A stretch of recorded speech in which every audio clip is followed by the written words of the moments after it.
Bueno, vamos a dar comienzo a la charla de hoy. Ante todo, quería agradecer a las compañeras y compañeros de la Escuela Rodolfo Walsh de UNTER y, bueno, reivindicar la existencia de esta escuela que nos ayuda a, a seguir enseñando, a seguir pensando el qué y el cómo enseñamos en este contexto tan difícil. Así que, en primer lugar, eso, el agradecimiento por el espacio. La idea de esta charla es, en principio, tratar de ver si podemos pensar juntos algunas cosas. Por eso va a estar abierto el chat para las consultas que ustedes quieran hacer o necesiten hacer para ir contestando en este momento e incluso después de la charla. Y proponer también algunos ejemplos concretos de cuestiones que podemos enseñar en relación a las ciencias sociales. Bueno, para comenzar, tenemos que decir que ya antes de la pandemia estábamos en problemas con la enseñanza. En particular de las ciencias sociales, la pandemia lo único que hizo fue hacer esto todo más difícil, bastante más complicado. El contexto es difícil para todos, para nuestras alumnas y alumnos, y para nosotras y nosotros también. Y resulta que en este contexto hay una inercia, la inercia del sistema educativo, ¿no? Que parece que nos siguiera pidiendo que cumplamos, ¿no? Que demos contenidos, que sigamos dando tareas, que llenemos cuadernos, cuando en realidad, la realidad ha roto todo eso. Es decir, ya no tenemos a los chicos en la escuela, digamos que el aparato escolar ya no está ahí para obligarlos a tenerlos sentados frente a nosotros, escuchándonos, y eso complica las cosas bastante, porque nos obliga a pensar mucho más qué estamos haciendo y sobre todo para qué lo estamos haciendo, ¿no es cierto? La burocracia escolar todo el tiempo nos está pidiendo seguir como si nada hubiera pasado, pero está pasando de todo y no nos podemos escapar de esta realidad. Hacer como que, en este contexto, hacer como que enseñamos y hacer como que los chicos y chicas aprenden, de verdad, no les sirve a ellos y a ellas, no nos sirve a nosotros tampoco, en realidad. Es decir, me parece que pensar en los contenidos en este lugar, en este momento en el que estamos, requiere otra mirada bastante distinta. Y de verdad me parece que lo primero que tendríamos que hacer es recuperar el sentido, el para qué estamos enseñando, es decir, qué estamos enseñando y para qué. El otro día conversaba con una compañera supervisora y me decía esto, ¿no? Me contaba los trabajos que estaban haciendo para, bueno, tratar de organizar la tarea de un modo que de verdad sirva. Hay muchos compañeros, todos estamos en realidad repensando esto. A mí me parece que lo primero es repensar el sentido, es decir, ante todo, ¿para qué estoy enseñando esto? ¿Qué sentido tiene? O estoy llenando un formulario, un formulismo, es decir, estoy haciendo algo porque sí. Muchas veces en ciencias sociales, no en el contexto de la pandemia, sino habitualmente, lo que llamamos contenidos son una serie de datos, es decir, de información que nuestras alumnas y alumnos tienen que repetir. Bueno, esto es algo que habitualmente yo planteo en los cursos y me pregunto si este es el centro de los contenidos que tenemos que enseñar. Y la respuesta es no, es decir, no se trata de enseñar datos, de transmitir datos que los chicos y chicas tienen que repetir después a la hora de una evaluación, sino de ayudarlos a pensar la realidad social. Y los diseños curriculares plantean esto, plantean claramente, el diseño de Río Negro lo plantea con mucha claridad, y en otras provincias también se plantea esto. El problema es que hay una distancia muy grande entre ese planteo general y poder llevarlo a la práctica, y este es un poco el objetivo de esta charla, es decir, cómo organizar los contenidos de un modo que de verdad tenga sentido. Y la propuesta es organizarlos alrededor de problemas de la realidad social, ¿no es cierto? ¿Con qué criterio? Con el criterio de que aquello que enseñamos pueda ser transferido a otras situaciones, es decir, los ayuda a pensar en la realidad en la que estamos, ¿no es cierto? El currículum en general nos plantea que las áreas están separadas, las disciplinas están separadas, la historia es una cosa, la geografía es otra, la literatura no tiene nada que ver con todo esto, la matemática no tiene nada que ver, y en realidad nosotros podemos, alrededor de un eje, articular todas las disciplinas. Por eso, la propuesta principal de esta charla va a ser de algún modo salir del currículum, es decir, salirnos en el sentido de dejar de cumplir la norma. Pero dejar de cumplirla, ¿en qué sentido? Partir de la realidad. Es decir, se trataría en realidad de agarrar el currículum, hacer un bollito con él, ir a la realidad y de la realidad traer los contenidos y después pensar en las cuestiones que nos plantea el currículum. Pero se trata en realidad, por lo menos es la propuesta que yo les vengo a hacer, de recorrer el camino inverso, es decir, de trabajar con elementos de la realidad, con las cosas que pasan todo el tiempo, ¿no es cierto?, para volver al currículum. Les quiero dar un primer ejemplo que se me ocurrió ayer mientras miraba el noticiero, por ejemplo, con aquellos que manifestaban en contra de la cuarentena en nombre de la libertad, ¿no es cierto? Y digo, se me ocurrió pensar, ¿no será un buen momento para reflexionar con nuestras alumnas y alumnos sobre qué es la libertad? Tenemos mucho material al respecto. Por ejemplo, Darío Stranriver tiene videos, tiene libros donde plantea la cuestión de la libertad. Con los adolescentes podemos filosofar alrededor de eso perfectamente y veremos en todo caso que la libertad, o lo que creemos que es la libertad, no es tal. Es decir, podemos desnaturalizar muchísimas cosas a partir de eso. Y es una noticia que salió ayer. Es decir, se trata de partir de la realidad para, a partir de los elementos de la realidad, volver al currículum. Si se trata de formar ciudadanos críticos, en realidad, se trata de volver a lo esencial, de hacerlos pensar, de hacerlos discutir, de hacerlos investigar. Y los conceptos centrales son los de siempre. El tiempo entendido como proceso, es decir, el presente entendido como un producto del pasado. El espacio entendido como un lugar donde la sociedad vive y transforma permanentemente. Y sobre todo los sujetos, es decir, no hay tiempo sin espacio y no hay tiempo y espacio sin sujetos. Es decir, somos los sujetos de la historia. Nuestros alumnos y alumnas son los sujetos de la historia. Entonces, si partimos de ahí, se trata de volver a lo esencial. ¿Cómo hacerlo?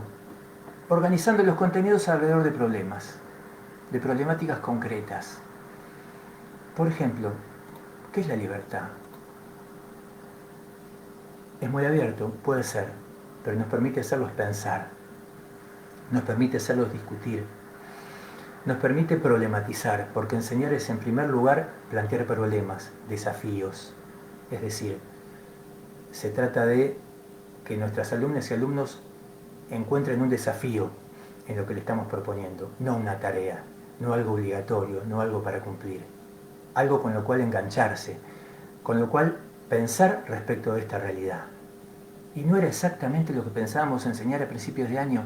Bueno, me parece que no tiene importancia, porque de lo que se trata es de no perderlos, es de tenerlos enganchados con pensar problemas de la realidad y alrededor de esos problemas pensar cuáles son los conceptos centrales que nos permiten entenderlos. Porque los verdaderos contenidos no son los datos, no es la información, son aquellos conceptos que nos permiten comprender los procesos de la realidad. Entonces, vamos a tratar de pensar en algunos ejemplos, ¿no es cierto? En primer lugar, ¿qué queremos enseñar? ¿Y para qué lo queremos enseñar? Por ejemplo, cuando trabajamos alrededor de las ciudades, sería muy interesante que pensemos qué conceptos queremos enseñar respecto de las ciudades. Hay un par de conceptos que pueden ser importantes, como el de fragmentación espacial. Las ciudades están cada vez más fragmentadas en zonas claramente diferenciadas, ¿no? Si no, pensemos, por ejemplo, que el pico de la pandemia, que el centro de la pandemia en este momento en Argentina se da justamente en aquellos barrios donde la densidad demográfica es muchísimo mayor. Y eso tiene que ver con la fragmentación espacial en las ciudades. Es decir, la gente vive de modos muy diferentes en las ciudades. Y eso tiene que ver también con la especulación inmobiliaria, es decir, con los negocios inmobiliarios que se realizan en las ciudades. Es decir, la realidad nos brinda todo el tiempo elementos para pensar. La cuestión es cómo armar una pregunta problematizadora, cómo armar un eje alrededor del cual articular los contenidos. Una pregunta problematizadora, por ejemplo, puede ser la que planteé hace un rato, que es, bueno, ¿por qué gran parte de la población argentina vive y se concentra en el área metropolitana de Buenos Aires? Digo, en este momento se habla todo el tiempo del AMBA. Esto tiene una historia que empieza en la fundación de la ciudad de Buenos Aires como puerto, ¿no es cierto? Y recorre toda la historia argentina y se manifiesta en este momento en que el foco de la pandemia justamente está allí. Recién, por ejemplo, me estaba metiendo en el Google Maps, que es una herramienta que el poder tiene para conocer dónde estamos, para saber dónde está nuestra casa, a dónde vamos habitualmente. Pero esas herramientas en este momento las podemos usar también para enseñar. ¿Y saben qué hice? Me metí en la Villa 31 de Retiro y se ve muy clarito que la densidad poblacional en esos lugares es muy diferente que a su alrededor. Está muy cerca, por ejemplo, del barrio de Recoleta, en Buenos Aires. Es decir, podemos ver perfectamente las distintas densidades poblacionales. Digo, como esta pregunta, podemos plantear una enorme cantidad de preguntas. La discusión respecto de por qué se produjo esta pandemia puede ser una discusión muy interesante. ¿Por qué se producen tomas de tierras en las ciudades del Alto Valle? ¿Por qué los pueblos de la línea sur pierden población? Fíjense que la mayor parte de las preguntas comienzan con un porqué, porque nos permite abrir la cuestión y abrirla a distintas cuestiones. Cuestiones que tienen que ver con lo espacial, cuestiones que tienen que ver con lo histórico, y también nos pueden permitir enseñar otras disciplinas, trabajar estadísticas respecto a la población, por ejemplo, cuando trabajamos esta pregunta que les acabo de plantear respecto de los pueblos de la línea sur. Trabajar, por ejemplo, la noción de densidad poblacional cuando estamos trabajando el eje que les acabo de plantear respecto del área metropolitana de Buenos Aires. Es decir, cualquier pregunta, si está bien formulada, nos permite plantear la cuestión de un problema a investigar. Y esto es clave. ¿Clave por qué? Y clave para tenerlos enganchados, clave para que no sea una formalidad, para que sea aprender en serio, para que sea de verdad transmitir el amor por el conocimiento. ¿Qué tenemos que hacer una vez que tenemos la pregunta? Definir cuáles son los conceptos centrales a los cuales nos lleva esta pregunta. Es decir, ¿qué quiero enseñar? ¿Cuáles son los conceptos que quiero transmitir? Ayer pensaba en el caso de Cañuelas, de este joven que mató un productor que atropelló con su auto. Y decía, tremendo, tremendo. Y pensaba, ¿quiénes son los civilizados? ¿Y quiénes son los bárbaros, no?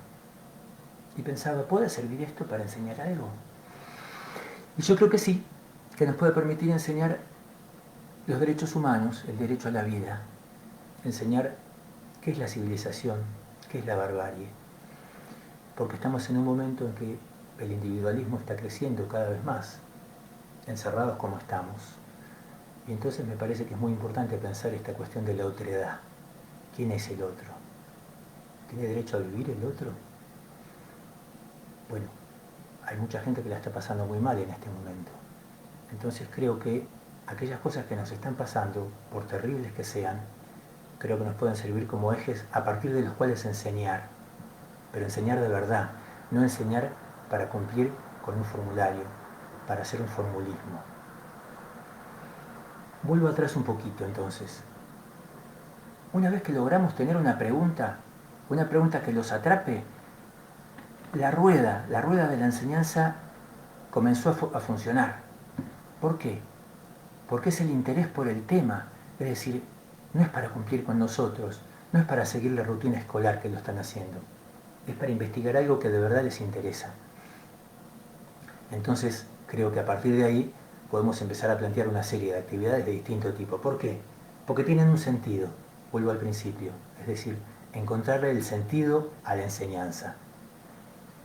La pregunta no puede ser tan compleja que no la puedan resolver, es decir, que requiera demasiada investigación, ni tan simple cuya respuesta sea una pavada.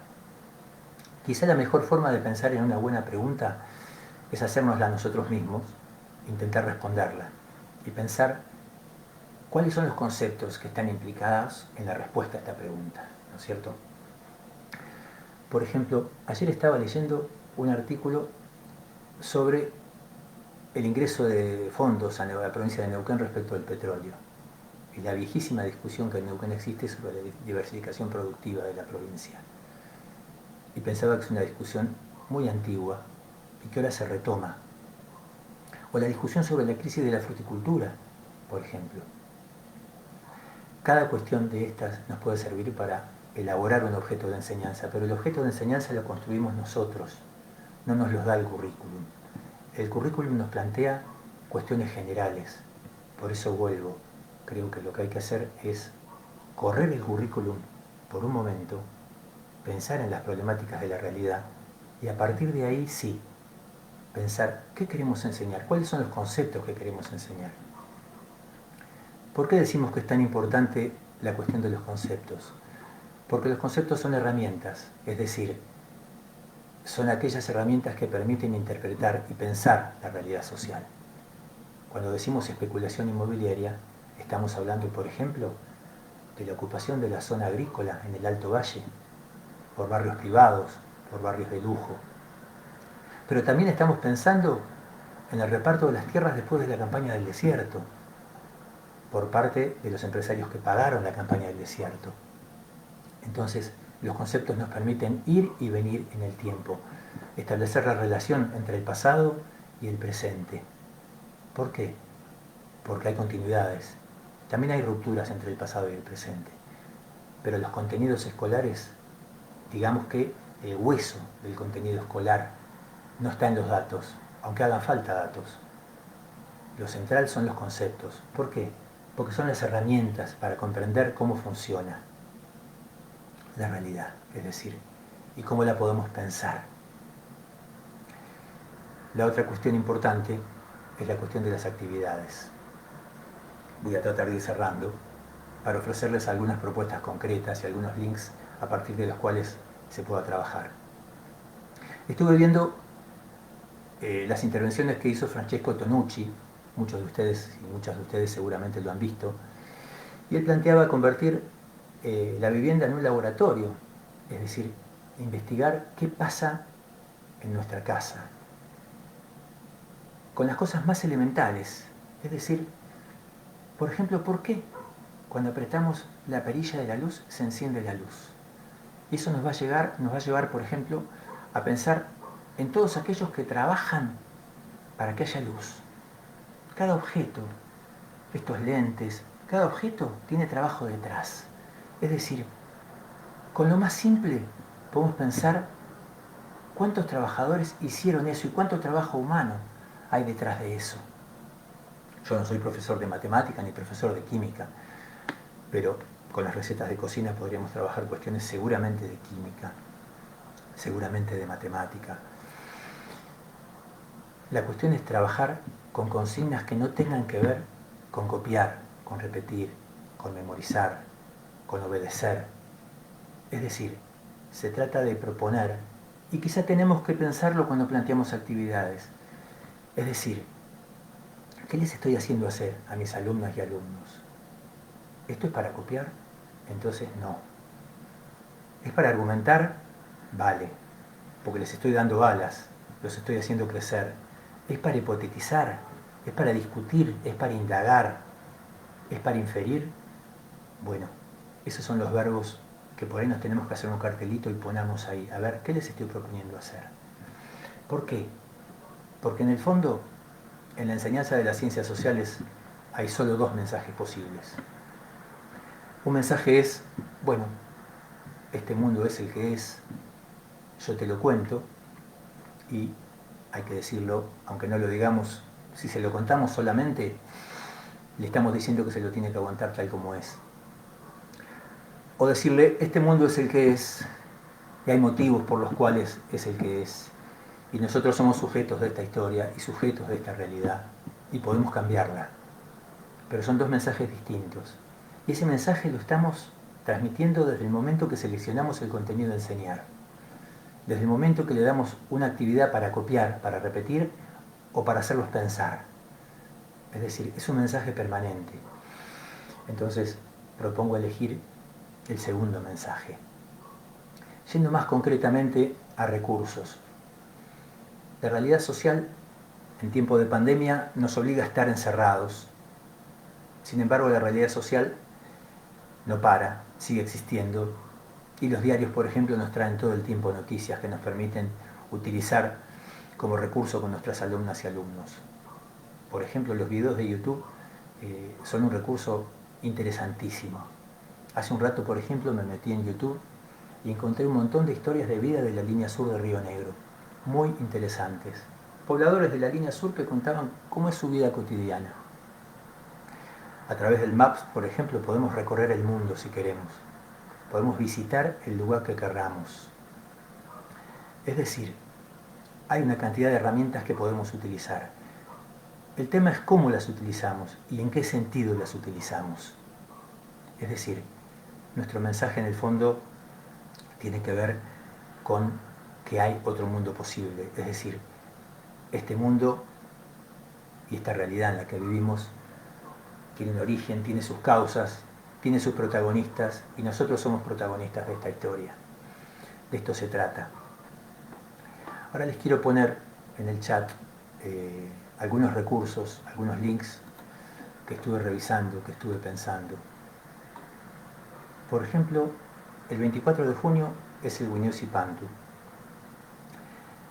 Acá les voy a poner algunos links, por ejemplo, para trabajar con nuestros alumnos y alumnas la cuestión del Wiñosi Pantu.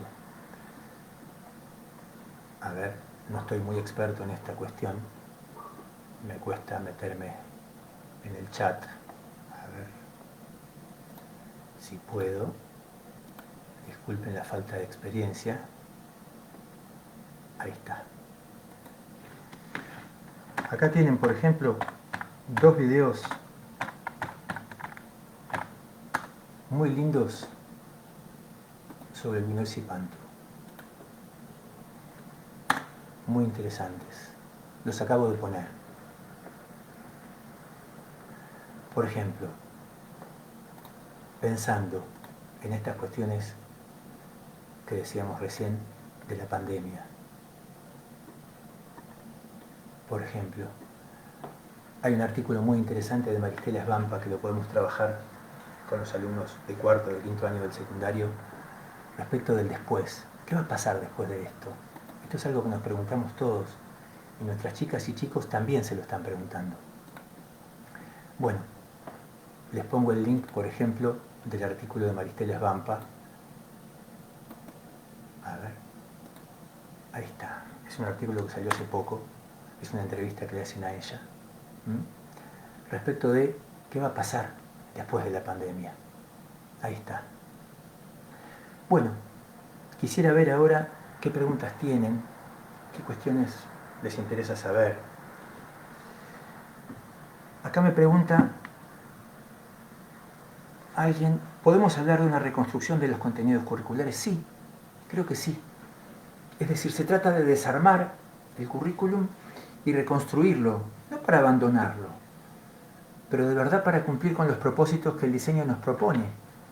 Es decir, si se trata de verdad de formar alumnos y alumnas críticos, creo que el mejor camino es partir de los elementos que nos brinda la realidad, ¿no es cierto?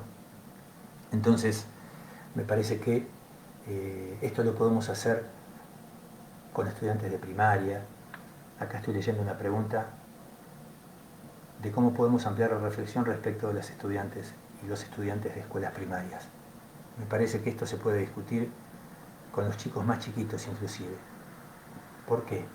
Porque de verdad me parece que ellos también se están haciendo un montón de preguntas. El tema es si nosotros confiamos en su capacidad de aprender, en su capacidad de debatir, en su capacidad de argumentar. Este es un poco el sentido. Pero sí, en síntesis uno podría estar pensando en correrse de la orden, correrse, ¿cómo decirlo? Correrse del lugar del obligatorio y pensar en enseñar simplemente, y pensar en otros tiempos, porque los tiempos no son los tiempos escolares, es decir, corrernos de la exigencia. En todos los niveles del sistema educativo, corrernos de la exigencia, es decir, del cumplimiento, es decir, de la organización militar del sistema educativo. Pensemos de verdad en enseñar, de verdad en que nuestras alumnas y alumnos se enganchen con lo que le estamos enseñando. Porque si no los vamos a perder, porque sencillamente hacen clic y apagan la computadora y se van. Entonces, podemos pensar en una cantidad enorme de cuestiones respecto de chicos y chicas de distintas edades. Es decir,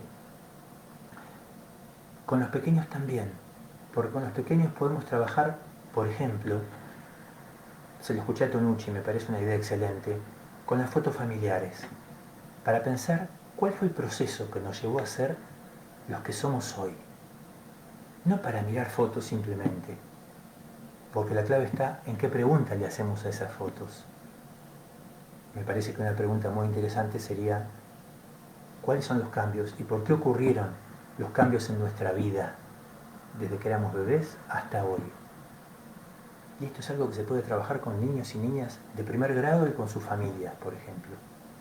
¿Y qué estamos enseñando en ese caso? Estamos enseñando que el pasado constituye nuestro presente. Es decir, que el pasado hizo que seamos lo que somos hoy. Y que eso tiene causas, tiene motivos. Es decir, que lo que ocurre no ocurre por casualidad. Y es un contenido central a trabajar con los niños y niñas más pequeños. Lo mismo con la cuestión espacial. Nuestra vivienda cambió seguramente con el tiempo. ¿Por qué cambió? ¿Qué se transformó?